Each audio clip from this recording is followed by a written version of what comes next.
भारत चीन के दरमियान जारी कशीदगी में एक नया मोड़ सामने आ गया।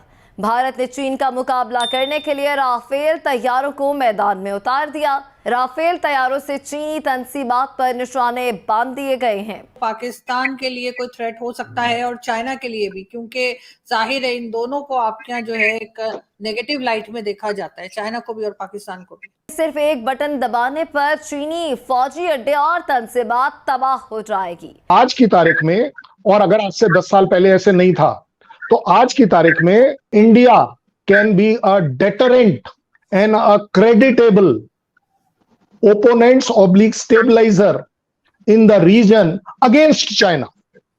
ये हमारी काबिलियत है, या हम उस काबिलियत के ऊपर खड़े हो रहे हैं जो दुनिया को दिख रहा है। दिफाई माहिरीन राफेल जंगी तैयार को गेम चेंजर से ताबीर कर रहे हैं। उनका ख्याल है कि इन तैयारों की शमूलियत से भारत को ऊंचे फजाई महाजों पर हमले करने में चीन पर बरतरी हासिल हो गई है।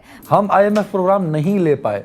IMF प्रोग्राम क्यों जरूरी है आज भी, और उसका डिले किस कदर नुकसानदेह होगा पाकिस्तान के लिए। चीन का सूबा है यूनान, यहाँ पर एक मस्जिद है, तारीखी मस्जिद है, और इस मस्जिद के गुंबद और मीनार को शहीद कर दिया गया है, जिस पर मुस्लिम बरादरी में शदीद गम और गुस्से की लहर दौड़ गई है। माहिरीन का यह भी ख्याल है कि इस तैयारे में जो मिसाइल और बॉम्ब नस्ब हैं, उनके हदफ पर वार करने की गैर मामूली सलाहियत इससे मुनफरद बनाती है। हेलो फ्रेंड्स, जय हिंद। हिंदुस्तान स्पेशल में आपका स्वागत है। दोस्तों, चीन और पाकिस्तान की ओर से लगातार भारत को चुनौतियां मिल रही हैं। इसको लेकर भारतीय वायुसेना ने हिंद महासागर क्षेत्र में अभ्यास मिशन चलाया हुआ है। यह मिशन लगभग 6 घंटों तक चला, जिसमें भारतीय वायुसेना के लड़ाकू विमान राफेल ने दुश्मनों के जेट को मार गिराने का अभ्यास किया। अभ्यास मिशन में शामिल एक अधिकारी ने कहा, अत्याधुनिक राफेल IL-78 टैंकरों द्वारा हासीमारा में उनकी वापसी के दौरान हवा के बीच ही ईंधन भरा। इस मिशन के जरिए भारतीय वायुसेना ने हिंद महासागर में अपनी शक्ति का प्रदर्शन किया, और इसमें दिखाया गया है कि वह लंबी दूरी से भी अपने दुश्मनों पर हमला करने की क्षमता रखता है। हासीमारा सिक्किम, भूटान, चीन ट्राई जंक्शन के करीब है। आपको यहां बता दें कि राफेल दुनिया के सबसे अत्याधुनिक लड़ाकू विमानों में से एक है, और इसने भारतीय वायुसेना की ताकत को भी बढ़ाया है। दरअसल इस समय इस मिशन की आवश्यकता इसलिए पड़ी क्योंकि चीन हिंद महासागर में भारत को आंखें दिखा रहा था। भारत चीन के दरमियान जारी कशीदगी में एक नया मोड़ सामने आ गया। भारत ने चीन का मुकाबला करने के लिए राफेल तैयारों को मैदान में उतार दिया। भारत ने एक बार फिर खिते का अमन दांव पर लगाने की ठान ली। राफेल तैयारों से चीनी तंसीबात पर निशाने बांध दिए गए हैं। दोनों मुल्कों के दरमियान कशीदगी उरूज पर है। इस पस मंजर में फ्रांसीसी साख्त के राफेल तैयारों की शमूलियत को बड़ी अहमियत दी जा रही है। भारत में गालिबन ये पहला मौका है जब किसी जंगी साजो सामान को सिर्फ पाकिस्तान के तनाजुर में नहीं बल्कि खुसूसी तौर पर चीन के पस मंजर में देखा जा रहा है। दिफाई माहिरीन राफेल जंगी तैयार को गेम चेंजर से ताबीर कर रहे हैं। उनका ख्याल है कि इन तैयारों की शमूलियत से भारत को ऊंचे फजाई महाजों पर हमले करने में चीन पर बरतरी हासिल हो गई है। माहिरीन का यह भी ख्याल है कि इस तैयारे में जो मिसाइल और बॉम्ब नस्ब हैं, उनके हदफ पर वार करने की गैर मामूली सलाहियत इससे मुनफरद बनाती है। आपको लगता है सर, जिस तरीके से इंडिया और अमेरिका नजदीक आ रहे हैं, तो पाकिस्तान के लिए कोई थ्रेट हो सकता है और चाइना के लिए भी, क्योंकि जाहिर है इन दोनों को आपके यहाँ जो है एक नेगेटिव लाइट में देखा जाता है, चाइना को भी और पाकिस्तान को भी। इतना लंबा चौड़ा ना मेरी सोच है ना मेरी पढ़ाई लिखाई है। मैं आपकी तरह उतना ज्यादा पढ़ा लिखा नहीं हूँ, फौजी अफसर रहा हूँ, गन्स को चलाता रहा हूँ, तो हमारा दिमाग जो है ना सर, वो थोड़ा मोटी मोटी चीजों पर जाता है। मुझे लगता है किसी भी कंट्री के किसी भी के साथ रिलेशंस जो होते हैं, वो उसकी अपनी लकीर ऊंची जाए उसके ऊपर होते हैं। मुझे नहीं लगता कि ऐसा होना चाहिए कि बिकॉज पाकिस्तान के साथ यूएस के रिलेशन डाउन होंगे इसलिए इंडिया के साथ अप होंगे। नहीं, ऐसा नहीं होना होता। एवरीबडी, मैं बिल्कुल एग्री करता हूं कि स्ट्रैटेजिक इंटरेस्ट अपने अपने हैं।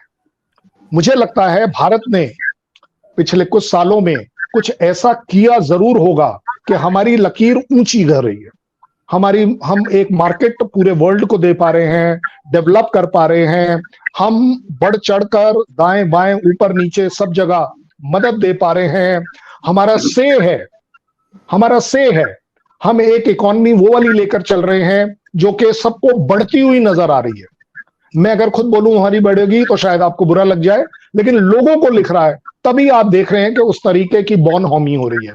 क्योंकि अगर रिलेशंस इंडिया के साथ at the cost of Pakistan हो रहे हैं, तो सर जब पाकिस्तान के साथ यूएस था तो चाइना कैसे साथ चला रखा था उसने?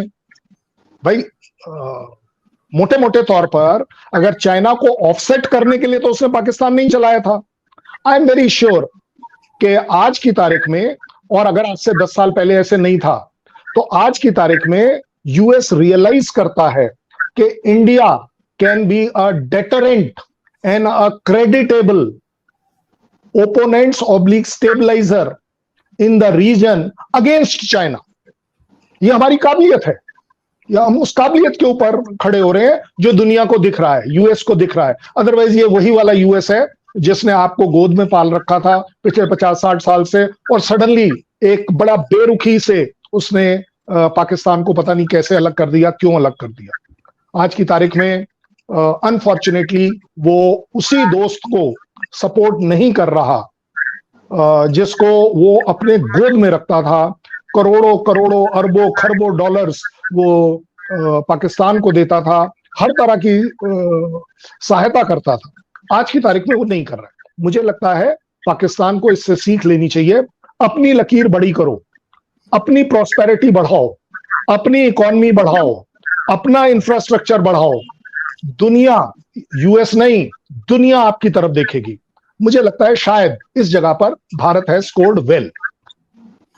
बिल्कुल ऐसा ही है, लेकिन सर फिर भी टेंशन कम होने के बजाय कहीं ना कहीं बढ़ती हुई नजर आती है। मैं यहाँ पे ये जरूर कहूंगी आप लोगों को कि प्लीज आप लोग 2-2 मिनट बात किया करें ताकि वो मैनेज हो सके। बिल्कुल, मुझे याद है कर्नल साहब ने बताया था, मुझे सिखाया था, मुझे भूल गया था शुरू में। आप कुछ कहना चाह रहे थे कर्नल साहब? मैं आपको ये बता रहा हूँ टेंशन किसके बीच में है। टेंशन आपके हिसाब से इंडिया पाकिस्तान के बीच में है? सर बिल्कुल इंडिया पाकिस्तान के बीच में भी है। मैं कह रहा हूं टेंशन है ही नहीं, टेंशन है ही नहीं। टेंशन क्रिएट करी जा रही है, कंटिन्यूअसली उसे मेंटेन किया जा रहा है। मुझे ब्रिगेडियर साहब ये बताइएगा कि अगर कभी पाकिस्तान में किसी तरह का भी प्रॉब्लम आता है, सिचुएशन खराब होती है, चाहे सिक्योरिटी को लेकर, चाहे अभी जैसे जो पॉलिटिकल पार्टीज हैं आपस में लड़ रही हैं, किस तरह से जीएचक्यू वगैरह पे अटैक हुआ, तो इसमें बीच में हम ये क्यों नहीं मानते हमेशा से कि हमारे ही लोग हैं जो ये सब कर रहे होते हैं? हम बार बार ये इशारा क्यों दिया जाता है कि शायद किसी और कंट्री की तरफ से लोगों ने सिखाया पढ़ाया है या भेजा है? हम अपने आप में क्यों गलती जो है मानने को तैयार नहीं होते? देख लो, जहां तक फॉल्ट लाइंस होते हैं, फॉल्ट लाइंस हर कंट्री में होते हैं।